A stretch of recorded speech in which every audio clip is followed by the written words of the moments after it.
प्रभु की भक्ति में समान अधिकार है सबका, और जो उत्कट लालसा से संपन्न भक्त है उसी के अधीन प्रभु होते हैं, बड़ी बड़ी साधनाओं से नहीं।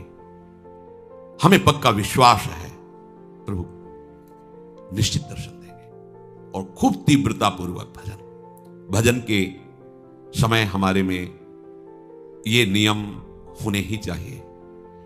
प्रभु में अटल विश्वास, भजन में दृढ़ता। ये भगवत दर्शन कराने की बात है। कैसे भगवत दर्शन होंगे? प्रभु में अटल विश्वास।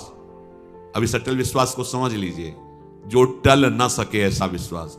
भजन मार्ग में चल रहे हम, भारी प्रतिकूलता, निंदा, अपमान, रोग से ग्रसित शरीर, कोई साथ देने क्या, पर तुम्हारा विश्वास प्रभु से नहीं टलना चाहिए। अटल, बट विश्वास अटल निज धर्मा। अटल विश्वास को बरगद के पेड़ की उपमा से कह रहे हैं कि कैसा, जैसे बरगद का पेड़ है तो थोड़ी इधर जड़ कमजोर हुई तो डाल से जड़ निकल कर लग गई, हिलने नहीं देगी, बड़ा भारी दूर तक उसकी डालें फैल गई, जगह जगह जड़। ऐसा नहीं कि वो अगर जड़ भी काट दो तो उसकी इतनी जड़ें फैल गई कि नष्ट नहीं हो सकता।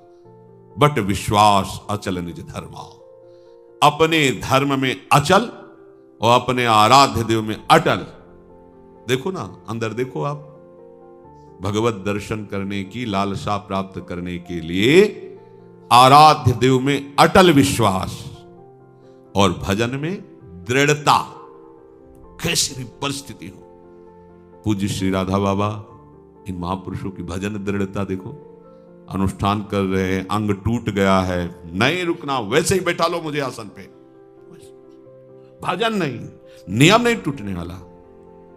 कैसी दृढ़ता है।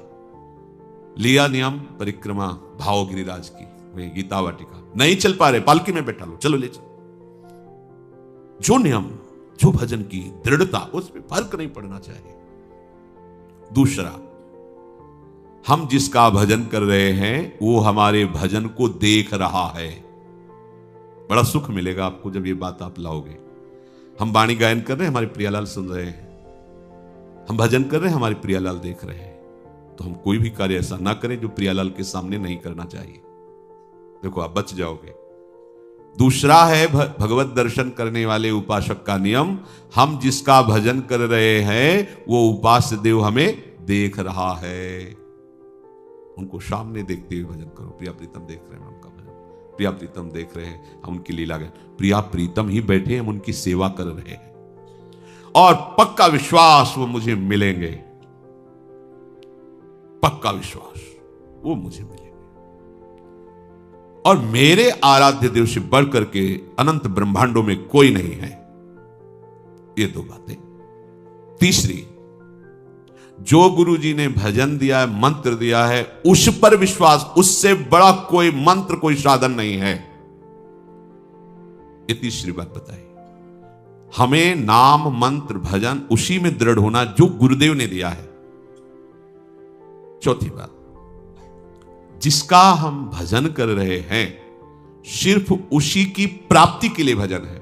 बीच में मिलावट कुछ नहीं होनी चाहिए, ये वो मांग नहीं होनी चाहिए। जिसका भजन कर रहे हैं उसी की प्राप्ति के लिए भजन हो रहा है। बीच में किसी दूसरे विषय की मांग, किसी परिस्थिति की मांग, तो फिर ये लालसा उत्कट नहीं प्रकट हो पाएगी भगवत दर्शन की। पांचवा, जिसका नाम जप कर रहे हैं उसके रूप को आंखों में लाने की चेष्टा करना, भाव करना। चेष्टा लिखा है, वो तो स्वयं आएंगे कृपा करके, पर हम चेष्टा तो कर सकते हैं ना, ध्यान की चेष्टा तो कर सकते हैं। कैसे राधा वल्लभ लाल जू, कैसे बिहारी जू, हम इन्हीं की ध्यान। यही है प्रिया प्रीतम का मिलित स्वरूप। जब प्रकाशित करेंगे तो कोटि कोटि काम लावण्य बिहारी, यही है, ये अपना रूप प्रकाशित कर देंगे। मन से उनके रूप का चिंतन, वाणी के द्वारा गुरु प्रदत्त नाम मंत्र का जप, ये दोनों साथ चलने चाहिए। छठा, प्रभु के भजन करते हुए किसी दूसरे उपासना के उपासक, किसी दूसरे मार्ग के भजनानंदी की अवज्ञा, निंदा, हे भाव, तिरस्कार भाव, ये बिल्कुल नहीं होना चाहिए कि हम तो सर्वोपरि निकुंज उपासक हैं, ये तो क्या गए। आपके अंदर उत्कट लालसा नहीं जगेगी। ये बहुत सूक्ष्म बात है। किसी भी उपासक की, किसी भी संप्रदाय की, किसी भी उपासना की निंदा नहीं, अवज्ञा नहीं, तिरस्कार नहीं। हम जो प्रभु का नाम ले रहे हैं, उन्हीं के सब नाम है, उन्हीं की सब उपासना, सबको प्रणाम। हमको अपनी उपासना सर्वोपर मान करके करना है, पर दूसरे का अपमान, दूसरे की निंदा, दूसरे का तिरस्कार, दूसरे को लघु समझना, ये नहीं। अपने इष्ट में आसक्त होना, दूसरे का विरोध ना करना, इससे आपके हृदय में उत्कट लालसा का जागरण हो जाएगा। खास बात, उत्कृष्ट लालसा के लिए एक दुर्बलता का त्याग करना होता है। यह हर उपासक के हृदय में होती है, किसी एक की बात नहीं। प्रायः हर उपासक इस दुर्बलता को धारण करने के कारण वो उत्कट लालसा को नहीं प्राप्त हो पाता। भगवत दर्शन की क्या दुर्बलता होती है? अपने गुरुदेव की दी हुई मंत्र और उपासना में अपनी बात मिलाना। जो बोला, जैसा बोला, वैसे का वैसा स्वीकार करना। उपासक अपने मन की बात अपने गुरुदेव से, आचार्य से, पथ प्रदर्शक से करवाना चाहता है। किसी ने एक पत्र में कहा कि अमुक साधक यहां से निकाल दिया गया और उस अमुक साधक ने हमें सब बताया कि आपके यहां बराबर व्यवहार ठीक नहीं होता, बराबर व्यवहार नहीं होता। तो ऐसी बात साधक को नहीं समझ में आई। उसको समझ ले कि कमी तुम में है आत्मसमर्पण की। तुम्हारी बुद्धि समर्पित नहीं हुई, इसलिए दोष दर्शन कर रही है। गुरु पथ प्रदर्शक जिस साधक को जैसा उचित समझता है वैसे ही साधन का आदेश करता है और उसी साधन से सबको वही वस्तु प्राप्त होगी, पर साधन सबका गुरु निर्दिष्ट होगा। आपको सबको एक जैसा नहीं। जैसे रोगी डॉक्टर या वैद्य से कहे कि हमको तुम ये वाली दवा दीजिए और ये वाला पेय दीजिए, और देखो हमारे ऊपर तुम ये नहीं लगाओगे कि ये नहीं खाना, ये नहीं खाना, ये नहीं खाना, तो क्या रोगी कभी ठीक हो सकता है क्या? उसी प्रकार शिष्य साधन सत्य मार्ग में चलने वाले उपासक को गुरु उसके स्वभाव को, उसकी स्थिति को देखकर उसके लिए मार्ग निर्देश करता है। वो परम सत्य है, क्योंकि गुरु जानते हैं कि इस स्वभाव का साधक इस स्वभाव से ऐसी साधना करने पर उसी सिद्धि को प्राप्त होगा। गुरु ही उपयुक्त अधिकारी देख करके उपासना बताते हैं। वो तब तक शक्तिपात नहीं करते, शक्ति का आधान नहीं करते, जब तक शिष्य संपूर्णतया गुरु के अधीन नहीं हो जाता। शक्तिमान गुरुदेव शिष्य को जो अपनी आध्यात्मिक शक्ति देना चाहते हैं, जिसे शास्त्रीय भाषा में शक्तिपात कहते हैं, परम सामर्थ्यशाली गुरुदेव उसे तब तक नहीं देंगे जब तक उस शक्ति को रखने की योग्यता नहीं आएगी, पात्रता नहीं आएगी, अधिकार नहीं आएगा। जिस उपासक में उनकी ऊर्जा शक्ति को धारण करने की सामर्थ्य नहीं आई है, यदि वो उसे शक्तिपात कर दे तो उनकी शक्ति व्यर्थ हो जाएगी या वो उपासक नष्ट हो जाएगा। उन्मत्त होकर, मतवाला होकर गलत मार्ग का अनुसरण करके भ्रष्ट हो जाएगा, क्योंकि पावर मिल गया उसको। जैसे भगवान शिव से वृत्रासुर ने शक्ति पात करने की प्रार्थना की कि मैं जिस पर हाथ रख दूं भस्म हो जाए, तथास्तु। जगत गुरु शिव ने ऐसा ही कह दिया। उसने सोचा कि परीक्षा इन्हीं से शुरू करते हैं। उमा जी की तरफ दृष्टि गई, शुरू यहीं से कर, भागे।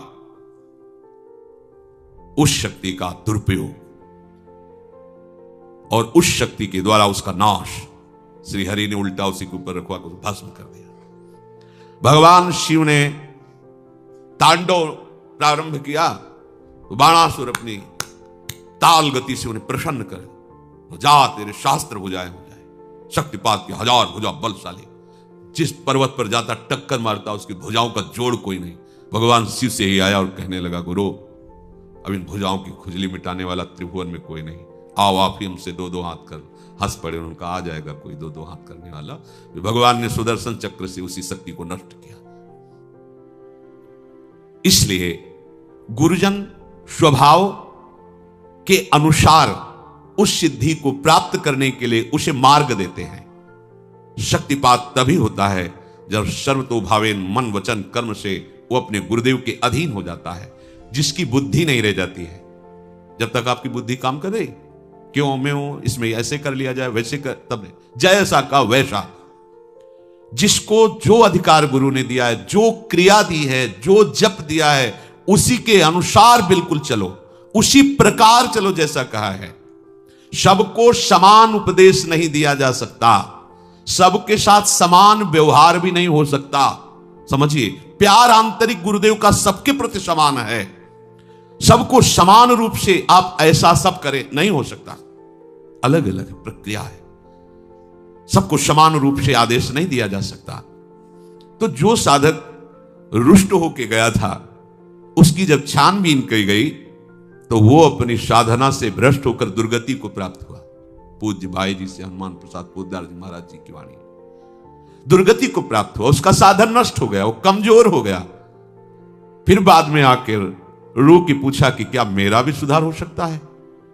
उत्तर उसे दिया गया कि तुम दिखाने वाले इस परम सत्य मार्ग को, जो सदगुरुदेव हैं, जो इस मार्ग के आपको दर्शन कराने वाले हैं, उस मार्ग पर तुम चले ही नहीं, तुम उस रास्ते को चुना ही नहीं। जिस मार्ग को तुमने देखा नहीं, जिस मार्ग का तुम्हें अनुभव नहीं, उस मार्ग पर जो चला रहे तो तुम्हें उसमें क्यों में करने का अधिकार क्या है? तुम कैसे उस मार्ग पर चल सकते हो जिसको जाना ही नहीं है? तो जानने वाले, जनाने वाले मार्गदर्शक गुरुदेव जो तुम्हें जैसा ठीक समझ रहे हैं, वो मार्ग दे रहे हैं, तुम उस पर नहीं चलोगे तो फिर उल्टा चलने पर तो ऐसा ही होगा। मार्गदर्शक को अनभिज्ञ यात्री अपना सुझाव ना दे। मार्गदर्शक को मार्ग का न समझने वाला यात्री अपना सुझाव न दे कि अगर इधर से घूम के चला जाए तो कैसा रहेगा, अगर ऐसे चला जाए तो। वो जैसा बोल रहे वैसा चलो। अब जो कहां करें हम सोई, आयस लिए चले निज दासी। उपासक में सबसे बड़ी दुर्बलता होती है कि वो अपने अभिमान को नहीं छाड़ पाता और वो अपने पथ प्रदर्शक गुरु को भी मार्ग बताने लगता है। आप जो ये कर रहे हैं ना, ऐसा, अगर इसको ऐसा कर लिया जाए तो ठीक रहेगा। जब गुरुदेव देखते हैं कि ये तो हमको ही साधन बताने लगा, तो फिर वो पक्षपात दिखाई देने लगता है गुरुदेव के व्यवहार में। अलग दो आओ इधर, फिर उससे बात, क्योंकि वो अधिकारी नहीं है, वो नहीं समझ पाएगा। तो जो समझ रहे हैं उनको अलग बुला, तो उसको लगता है हमें तो छोड़ दिया जाए, हमारे को नहीं। तुम उस बात को नहीं समझ पाओगे क्योंकि तुम्हारे अंदर क्यों म्यों करने वाली बुद्धि है। वो सोचता है कि अमुक के साथ इतना प्रेम गुरुदेव कर रहे हैं, हमारे साथ क्यों नहीं करते। वो अपने पथ प्रदर्शक गुरु पर दोष दर्शन करने लगता है और साधक जहां ये दोष आया, बस उसका अहंकार उसे नष्ट कर देता है, अहंकार नष्ट कर देता है। पथ प्रदर्शक के प्रति समर्पण सबसे बड़ा साधन है। ये वेद वाक्य है। बिना श्रद्धा के परमार्थ में एक कदम भी नहीं चला जा सकता। श्रद्धा और अपनी समझ, ये दोनों अलग अलग मार्ग हैं। श्रद्धा और अपनी समझ, ये दोनों अलग अलग मार्ग हैं। जहां अपनी समझ श्रद्धा में मिलाई गई, वहां साधना नष्ट हो जाती है। अपनी समझ के ऊपर जहां श्रद्धा का शासन हुआ, वहां साधना बन जाती है। समर्पणमयी, अभिमान रहित श्रद्धा, समर्पणमयी बुद्धि में कभी सुधार करने की इच्छा नहीं होती कि गुरुजी ने जो कहा उसका हम सुधार। गुरुजी ने कहा ये लाइन ऐसे, इसमें अगर इस लाइन में सुधार हो जाए ना तो अच्छा रहेगा।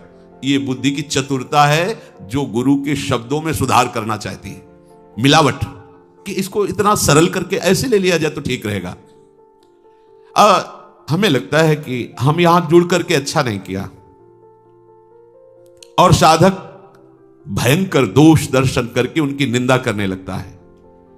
अब आंखों में जहां प्रियतम मूर्ति बसनी चाहिए, वहां पग पग पर उसे दोष दर्शन दिखाई देता है। जहां दोष दर्शन शुरू हुआ, सारे दोष उसके अंदर जागृत हुए। चाहे वो कोई कितना भी बड़ा विद्वान या कितने वर्षों का साधक क्यों न हो, गुरु और आराध्य देव में दोष होते ही बुद्धि भ्रष्ट हो जाती है। वहां उसको ये दिखाई देने लगता है कि गुरुदेव ने बड़ी भूल की जो ये बात कही, या ऐसा नहीं है, ऐसा नहीं करना चाहिए, ऐसा सिद्धांत नहीं है। गुरु को भूल हो गई ऐसा वो सोचता है, गुरु को पूरा ज्ञान नहीं है, वो ऐसा सोचता है। इन्होंने ये ऐसा क्यों नहीं कहा, इन्होंने ऐसा क्यों नहीं किया, वो इसकी मीमांसा करने लगता है, अपने को बड़ा ज्ञानी समझने लगता है। उसकी बुद्धि कभी पहुंच ही नहीं सकती गुरुदेव तक। देखो, हम तुम्हें बताएं कौन कैसा संत है, इस बात को या तो भगवान जानते हैं या वो केवल स्वयं संत जानता है, दूसरा कोई तौल नहीं सकता। पूज्य भाई जी महाराज, देखो, हमारी तुम्हारी बुद्धि ऐसी है जैसे ईंट पत्थर को तौलने वाला बड़ा कांटा, उसमें हीरा नहीं तौले जाते, हीरा तौलने का तराजू अलग होता है। ये ईंट पत्थर तौलने वाला तराजू हीरा नहीं तोल सकता। ऐसे ही प्राकृतिक भोगों का चिंतन कराने वाली बुद्धि ये महापुरुषों को नहीं तौल सकती कि है क्या। जिसकी बुद्धि संसार में थोड़ी भी सुख बुद्धि रखती है, जिसका जीवन प्रपंच में थोड़ा भी सना हुआ है, वो संत की महिमा को नहीं तौल सकती। देखो, वहां वर्णन करते हैं, तात स्वर्ग अपवर्ग सुख धरी तुला एकंग, तूल नता ही सकल मिली जो सुख लव सत्संग। ये बुद्धि संतों की महिमा को नहीं तौल सकती। इसलिए आपसे निवेदन है कि आप जिनका अनुसरण कर रहे हैं, जिनको पथ प्रदर्शक माना है, जिनको गुरुदेव के पद पर आपने विराजमान किया है, उनके प्रति पूर्ण समर्पण का भाव रखो। उन्हें मार्ग बताने की चेष्टा मत करो, उन्हें सलाह देने की चेष्टा मत करो। आपके लिए जो निर्धारित कर रहे हैं वही भगवत प्राप्ति का हेतु बनेगा। भेद बुद्धि, दोष बुद्धि, पाप बुद्धि है, इससे साधन नहीं बनता है। साधक अपने लक्ष्य पर दृढ़ रहे। देखो, एक है मधुमेह का रोगी, शुगर, और वो मीठा उसको बहुत प्रिय होता है। वो कहेगा अपने वैद्य से कि आप जो है मुझे मिश्री का सेवन बताइए, क्योंकि कल जब हम आए थे आपके पास तो आप एक मरीज को कह रहे थे खूब मिश्री खाइए आप ठीक हो जाएंगे। वो था पित्त का रोगी। पित्त बढ़ा हो, मिश्री खाओ तो कड़वी लगेगी पर वही समन कर देगी। तो जो कल आपने उसको उपदेश दिया था वही हमें दीजिए। तो मधुमेह वाले को मिश्री खाने से हानि हो जाएगी और पित्त वाले को मिश्री खाने से लाभ हो जाएगी। तो वैद्य से कहे कल जब हम आए थे तो आप एक को कह रहे थे कि आप मिश्री अच्छी मात्रा में सेवन कीजिए आप ठीक हो, तो मेरे को क्यों रोक रहे हो, ये पक्षपात क्यों कर रहे हो। ऐसे उपासक जो है अपने गुरुजनों पर दोष दर्शन करने लगता है। साधक को जब भ्रम हो जाता है तो सदगुरुदेव के प्रति दोष बुद्धि हो जाती है। बताई हुई मंत्र उपासना ऐसी दोष बुद्धि उपासकों के ऊपर बिल्कुल नहीं काम करेगी। जो भी मंत्र गया वो सब ऊसर में बीज के समान गया। तो गुरु के द्वारा दी हुई मंत्र उपासना व्यर्थ हो गई, क्योंकि उसकी श्रद्धा दोष में है, दोष युक्त हो गई। अब वो बात बात में तर्क करेगा, गुरु की एक एक चेष्टा की निंदा करेगा। भले वो निर्दोष है पर उसकी एक एक चेष्टा दोष युक्त होगी। वो ये नहीं मानता कि मेरी भूल होती जा रही, मैं गलत मार्ग में जा रहा हूं, वो या गलत हो रहा है। कुछ भी करे उसका रास्ता बंद, क्योंकि वो संदेह के मार्ग पर चल पड़ा। इसलिए साधक बहुत आवश्यक बात यह है कि अपने पथ प्रदर्शक की आज्ञा का श्रद्धा पूर्वक पालन करें। अपनी बताई हुई गुरुदेव की साधना पद्धति से ही चले। दूसरा कोई कितनी बड़ी साधना बता दे आकर उसकी ओर देखे भी नहीं, चलने की तो बात जाने दो। स्वधर्मे निधनम श्रेयः परधर्मो भयावहा। गुरु प्रदत्त उपासना ही तुम्हें भगवत प्राप्ति कराएगी, दूसरी की सलाह नहीं। जिसके लिए सदगुरुदेव ने जो साधन निश्चित किया है वो साधन ही भगवत प्राप्ति का स्वरूप हो जाएगा। मान लो बच्चा, श्रद्धा पूर्वक संलग्न रहो। दूसरा साधक खूब अच्छा साधन करता है और आपको दिखाता है कि मैं बहुत आनंदित हूं, आओ हमारे साधन को स्वीकार कर लो, छोड़ो अपने गुरु की साधना, इस भावना को अंदर जाने भी मत देना। उसे अपने साधन में बहुत बड़ा विघ्न समझना। ऐसे साधक को, ऐसे मित्र उपासक को जो आपको अपनी गुरु उपासना, गुरु मंत्र, गुरु भावना से विलग कर रहा है, ये देखो ना हम लोग तो बहुत आनंदित, छोड़ो और आओ इस आनंद। बिल्कुल नहीं।